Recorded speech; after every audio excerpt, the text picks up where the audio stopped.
Hi, all you laddies, lasses, and beams. Lemmy here, and today we're going to do a deep dive into the themes of the Cynthia Cruz saga. Mainly, I made this video to prevent misunderstanding surrounding the themes of both movies. Mainly out of concern and clarification, because often when I'm watching things, I would like clarification from the creator, so this is my clarification. This is gonna be a pretty much rant video because I don't really know how to structure this. But let me dissect each of the movies. So, the first one, mainly, we don't know about Ryder or Cynthia's split personality until about halfway through. No, over halfway through. As I've mentioned in the director's commentary for the rebirth of Ryder Cruz, or Cynthia Cruz, one of my friends, when they were watching it, said that could be, that is offensive towards people with DID, dissociative identity disorder. If you don't know what that is, then please look it up. Because if you don't know what that is, it's going to be really hard to explain this. I'm not going to be the one to explain it. So I actually got the inspiration for Seymour Sycamore from mainly, I had gotten really into Danganronpa at this time, so I had gotten into it based on what's the character's name? Samurai Jack? No, Killer Jack or Genocide Jack. One of the... Okay, so there's this girl, right? In Danganronpa. And she has a split personality. Named, I think, Genocide Jack. Danganronpa spoilers. So, and same with in JoJo. I'm sure you know who I'm talking about from JoJo. This whole serial killer split personality thing was inspired by that Danganronpa character. Never did I consider... Well, I guess I kind of did. So, what I'm worried about off-putting the audience when I say cure Ryder / Cynthia. Mainly, the ending of the movie, I had no idea how to end the movie. So Jolene just came up with an ending on the spot, and I liked it, and it transitioned well into the next movie. And also, first of all, you're not meant to take these movies 100% seriously. For example, the scene where Jolene's character, Sir Sybil, Aubrey Sybil, is interrogating my character. You're not meant to take that seriously. Trying to, I mean, you could say that's exposure therapy, but they literally beat the shit out. It's meant to be a comedic scene, you know, to exemplify Sir Sybil's kind of him wanting to help, but also his insane jumps in logic, or their insane jumps in logic. I kind of changed the genders of the characters as it goes on, which is why I'm describing this so weirdly.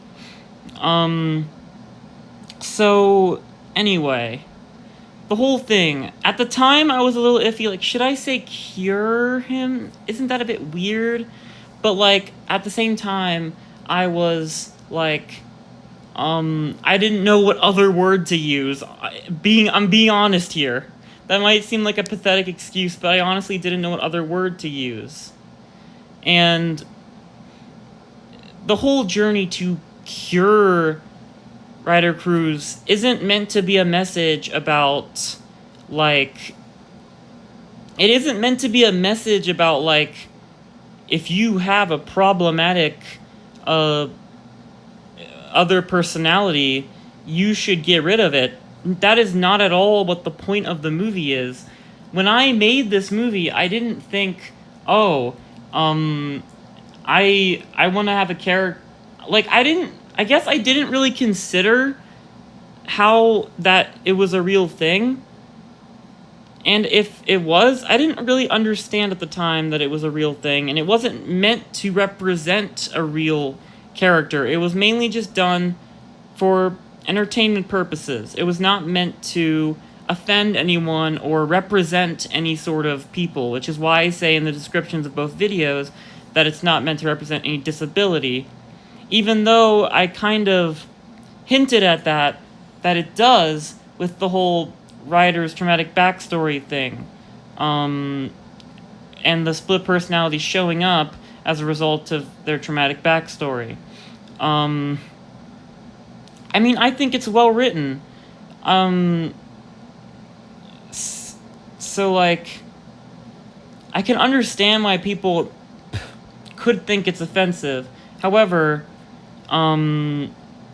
first of all, the person who said it was offensive ended up liking both movies a lot. Like, this was not meant to offend anyone or anything like that. When I first, like, heard that it could be taken as offensive, I was like, I wasted all that time and effort on these movies. That's not true, though.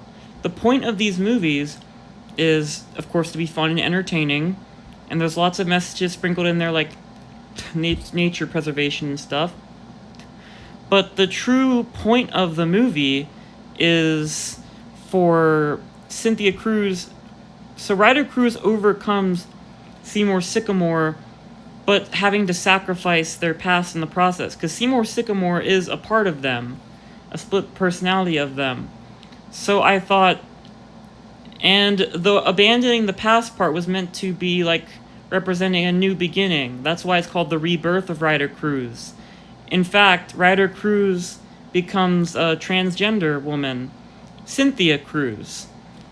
She was actually meant to be a woman from the very start, but I kind of backed down because my family watches this movie, and, like, I feel like I shouldn't have to explain further. At the time, I wasn't comfortable playing female characters in front of my family, basically.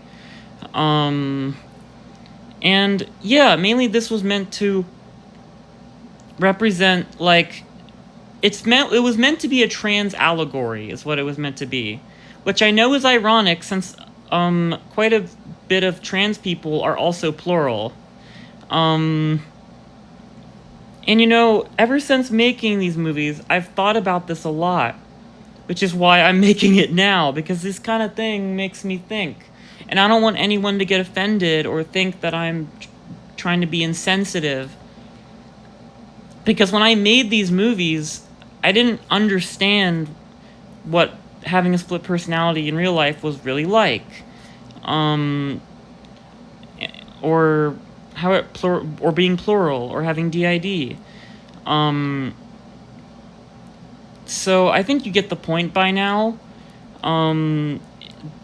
Leaving the past, leaving who you were at birth. That was the whole point of this movie. It was meant to be a hopeful message.